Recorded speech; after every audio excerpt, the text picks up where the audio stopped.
Well, that's right. Give us on My Nine Broadcasting House. It's been a hectic morning here and, of course, afternoon with more than 30 heads of state and heads of government being locked in this room, in critical conversations on how to improve the relationship between France and Africa.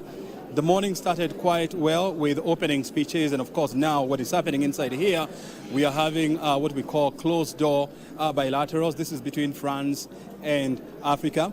I just talked to, about some 10 minutes ago, I managed to talk to Aliko Dangote, the Nigerian oil billionaire, and he told me that he's willing to invest about 17 billion US dollars in the East African region in the downstream business.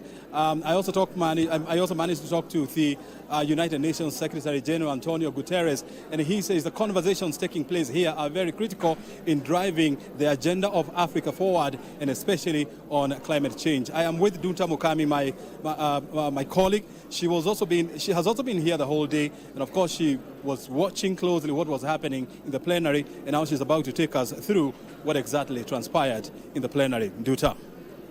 As you've rightly said, O'Brien, and good afternoon to you, Giverson, a lot of discussions were happening in the morning, but one clear message that emanated was the president said that Africa needs to reposition itself for development-backed financing. And why this is, the president echoed that as African countries, we cannot continue relying on donor-funded programs, especially from the International Monetary Fund as well as the World Bank.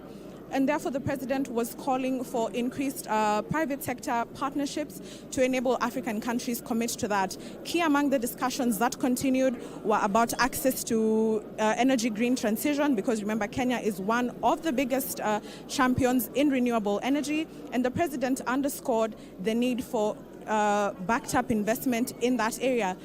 Among other discussions centered around healthcare, leveraging artificial intelligence and communication systems.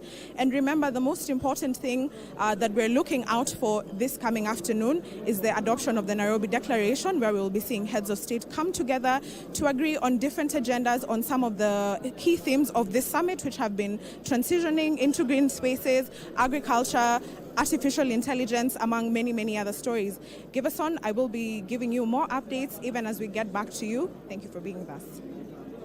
Yes, indeed, Mukami. I mean, we are waiting closely to see what kind of content is going to come out of the Nairobi Declaration.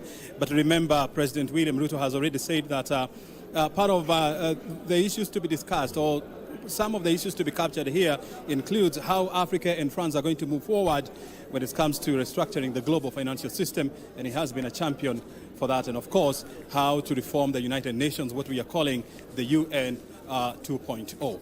Well, that's all we have from here, and of course we'll keep you posted on what's happening here at the Africa Forward Summit at Kenyatta International Convention Center. O'Brien Kimani is my name. Back to you. Give us one minor.